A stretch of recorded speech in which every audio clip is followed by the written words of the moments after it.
ঘোষের কেন্দ্র বদলালেও ক্ষোভ দেখালেন না তিনি।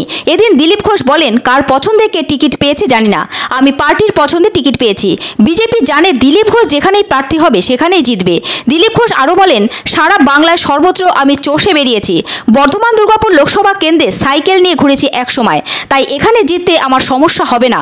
উল্লেখ্য, গতকাল বিজেপি যে প্রার্থী তালিকা প্রকাশ করেছে সেখানে দেখা যায় মেদিনীপুর আসনে প্রার্থী করা হয়নি দিলীপ ঘোষকে, তার বদলে দিলীপ ঘোষকে প্রার্থী করা হয়েছে বর্ধমান দুর্গাপুর আসনে।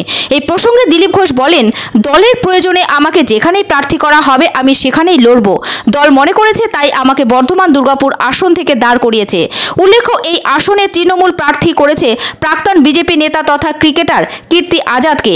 স্বাভাবিকভাবেই এই আসনে জমজমাটি লড়াই দেখতে পাওয়া যাবে। অন্যদিকে বর্ধমান দুর্গাপুর লোকসভা আসনে বিজেপি প্রার্থী হিসেবে দিলীপ ঘোষের নাম প্রকাশ্যে আসতেই উল্লাসে ফেটে পড়েন কর্মী সমর্থকরা। রীতিমতো আতশবাজি ফাটিয়ে উচ্ছ্বাস দেখাতে থাকেন কর্মী সমর্থকরা। দুর্গাপুর পশ্চিম বিধানসভার বিজেপি এমএলএ লক্ষণচন্দ্র ঘড়ুই দেওয়াল লিখন শুরু করে দেন দিলীপ ঘোষের সমর্থনে। দুর্গাপুর শহরের তিলক মোড় ও বিদ্যাপতি এলাকায় রীতিমতো আতশবাজি প্রদর্শন শুরু হয়ে যায়। বিজেপি সর্বভারতীয় সহসভাপতি দিলীপ ঘোষ প্রার্থী হতেই কর্মী সমর্থকরা রীতিমতো উচ্ছ্বাসে ফেটে পড়েন। জেলার যুব মোর্চার নেতা পারিজাত গাঙ্গুলির নেতৃত্বে কর্মীরা আতশবাজি ফাটাতে থাকেন। দুর্গাপুর স্টেশন বাজার সংলগ্ন শান্তিবন পার্কেও দিলীপ ঘোষের সমর্থনে আতশবাজি প্রদর্শন হয়। এই আতশবাজি প্রদর্শনের সময় উপস্থিত ছিলেন জেলা বিজেপি নেতা চন্দ্রশেখর ব্যানার্জি।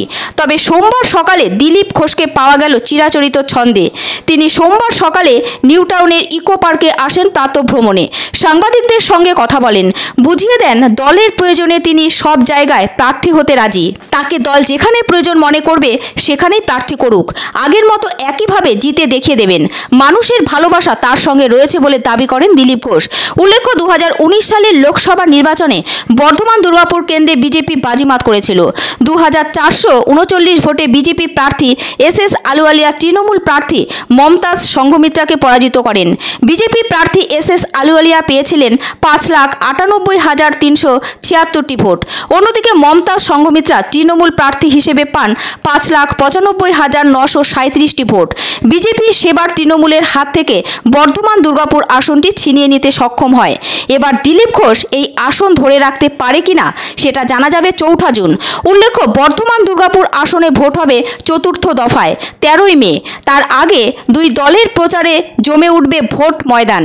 কার কেন্দ্র কোথায়, যেখানে আমি লড়বো সেটাই আমার কেন্দ্র, আর সেখান থেকেই জিতবো। পার্টি এটা জানে, তাই পার্টির প্রয়োজনে ওখানে আমি গেছি। পার্টি আমাকে নির্বাচন লড়তে বলেছে, আমি লড়েছি, যেখানে বলেছি সেখানে লড়েছি।